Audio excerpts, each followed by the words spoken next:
जय श्री राधे कृष्णा। ओम कुकरेजा चैनल पर आपका हार्दिक स्वागत है। हरि अनंत हरि कथा अनंता में आज सुनिए भगवान जगन्नाथ के महाप्रसाद की कथा। अधिकांशतः लोग सोचते हैं कि भगवान का महाप्रसाद सदा सदा से इस संसार में मिलता आया है, परंतु नीचे वर्णित लीला से पहले भगवान विष्णु का महाप्रसाद इस भौतिक संसार में उपलब्ध नहीं था। शिवजी तथा नारद मुनि जैसे ऋषियों के लिए भी नहीं।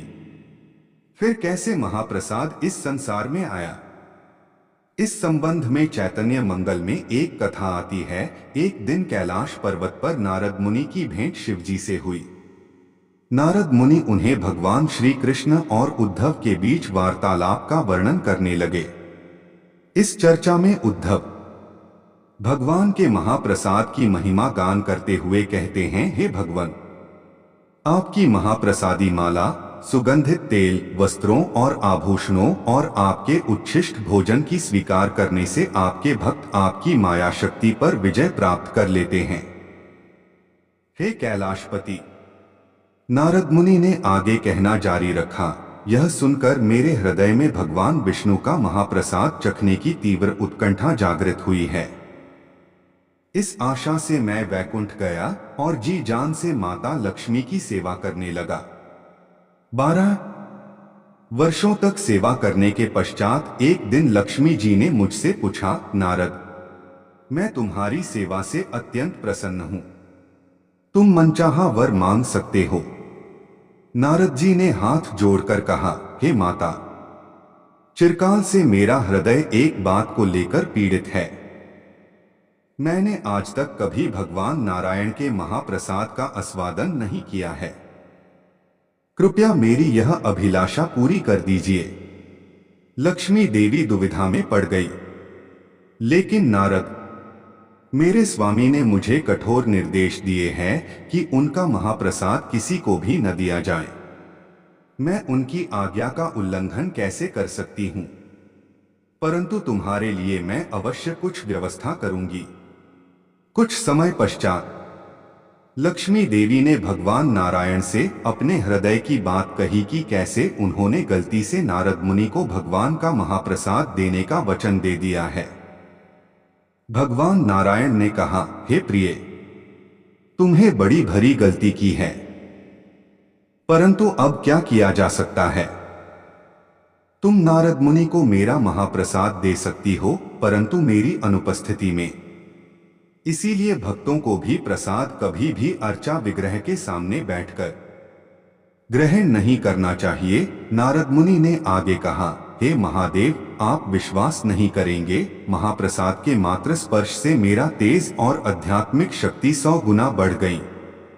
मैं दिव्य भाव का अनुभव करने लगा और सुनाने यहां आया हूं। हे नारद, निश्चित ही तुम्हारा तेज अलौकिक है, परंतु तुमने ऐसे दुर्लभ महाप्रसाद का एक कण भी मेरे लिए नहीं रखा। लज्जित होकर नारद मुनि ने अपना सर झुका लिया, परंतु अभी उन्हें स्मरण हुआ कि उनके पास अभी भी थोड़ा महाप्रसाद बचा हुआ है। उन्होंने तुरंत उसे महादेव को दिया, जिसे उन्होंने अत्यंत सम्मानपूर्वक स्वीकार कर लिया। उसे लेते ही शिवजी कृष्ण प्रेम में मदोन्मत्त होकर नृत्य करने लगे। उनकी थिरकन से पृथ्वी कंपायमान होने लगी और संपूर्ण ब्रह्मांड में खतरा महसूस किया जाने लगा। तब भयभीत होकर माता पृथ्वी देवी पार्वती से महादेव को शांत करने का निवेदन करती हैं। जैसे तैसे माता पार्वती ने शिवजी को शांत किया और फिर उनसे इस उन्मत्त नृत्य करने का कारण जानना चाहा, तो शिवजी ने कहा, देवी, मेरे सौभाग्य की बात सुनो, और सारा वृतांत सुना दिया और अंत में बोले, आज भगवान का महाप्रसाद प्राप्त करके मैं उन्मत्त हो गया। यही मेरे असामान्य भाव और तेज का कारण है। तभी माता पार्वती क्रुद्ध हो गई और बोली, स्वामी, आपको महाप्रसाद मुझे भी देना चाहिए था। क्या आप नहीं जानते मेरा नाम वैष्णवी है? आज मैं प्रतिज्ञा लेती हूँ कि यदि भगवान नारायण मुझ पर अपनी करुणा दिखाएंगे तो मैं प्रयास करूंगी कि उनका महाप्रसाद ब्रह्मांड के प्रत्येक व्यक्ति, देवता और यहाँ तक कि कुत्तों बिल्लियों को भी प्राप्त होगा। आश्चर्यजनक रूप से उसी क्षण भगवान विष्णु माता पार्वती के वचन की रक्षा हेतु वहां तत्क्षण प्रकट हुए और बोले, हे देवी पार्वती, तुम सदैव मेरी भक्ति में संलग्न रहती हो।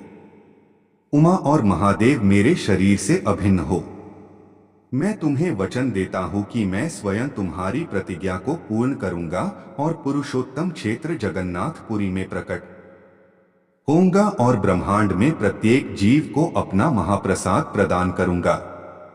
आज भी जगन्नाथपुरी में भगवान जगन्नाथ को भोग लगाने के पश्चात सर्वप्रथम प्रसाद विमला देवी माता पार्वती के मंदिर में अर्पित किया जाता है। जय श्री राधे कृष्णा।